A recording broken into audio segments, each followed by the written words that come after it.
Shadow Girl. Freddie is the daughter of Dr. Facilier.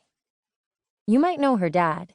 He's most famous for turning princes into frogs and making deals with his friends on the other side, among other cool stuff. Some people call him the Shadow Man, but to Freddie, he's just bad old dad. Don't worry if you haven't heard of her yet. You soon will. She's going to be famous one day, too. Not for shrinking heads or transforming people into frogs like her father.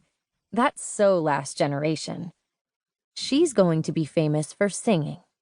She loves to sing. And one day she's going to move to the Bayou d'Orleans, where her father is from, and become a professional jazz singer. It's all she's wanted since she was a little girl. But you can't just become a famous jazz singer. You have to work your way up. You have to learn the ropes, practice every day, perform every chance you get. And that's exactly what she's going to do. While most of her peeps are still stuck back on the Isle of the Lost with no Wi-Fi and no magic, major bummer, she happens to be one of the lucky few VKs, that stands for Villain Kids, who got to come live in Auradon. Sounds pretty wicked, right? It is. Sort of. For the most part. Okay, the truth is the kids here at Auradon Prep are still suspicious of her. But it's not like she cares what a bunch of AKs, Auradon kids, thinks of her. She doesn't need them as friends. She has a plan. And it's pretty foolproof if you ask Freddie. Because honestly, when in the history of time has a villain's plan ever gone wrong? Unlucky 13. Back when she was living on the Isle, she never would have guessed she'd be dying to join a group of Auradon prepsters. What's to be said? A girl's gotta sing. Freddie couldn't believe her eyes. She stared at the sign, blinking twice to make sure her vision wasn't out of focus. But she could see just fine, and she wasn't imagining it. The sign read, Auradona auditions today at 3 o'clock. Freddie checked the time on the clock hanging in the middle of the Auradon Prep banquet hall. It was 2:58 p.m., and the auditions were on the other side of the school, in the chapel. Freddie started to run.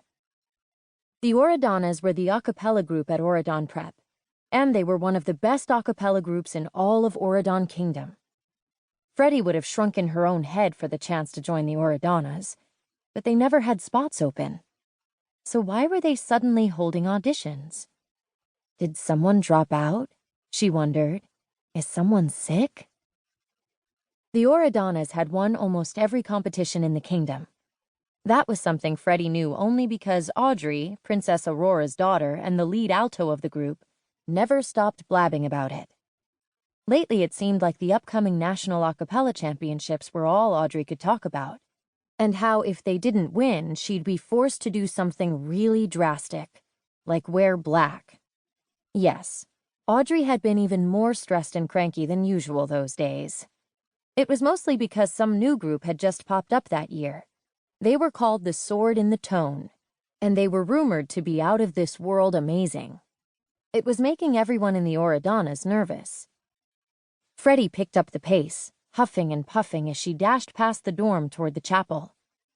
It was admittedly hard for her to run in her pinstriped red velvet dress and black and white ankle boots, but she did not want to miss this once-in-a-lifetime opportunity. Nothing like the Auradonas existed on the Isle of the Lost. A group of people singing in harmony without instruments? Yeah, right. The only songs she'd ever heard when she was growing up were the dark nursery rhymes her father used to croon to her when she couldn't fall asleep. Her favorite was the one that went, Masters of the Shadowland, I call upon your knowing hand. I offer you this sinner's song, to guide the path I walk upon. She had never known what the nursery rhyme meant, but it had always helped her fall asleep. As Freddie darted across the tourney field, she could see the chapel in front of her. She was almost there. She just hoped they hadn't already chosen someone. Being in the Auradonas would definitely solve all of Freddie's problems. Not only would it allow her to sing every single day and get her one step closer to her goal of becoming a famous jazz singer, but it might help with her recent boredom, too. Ever since her best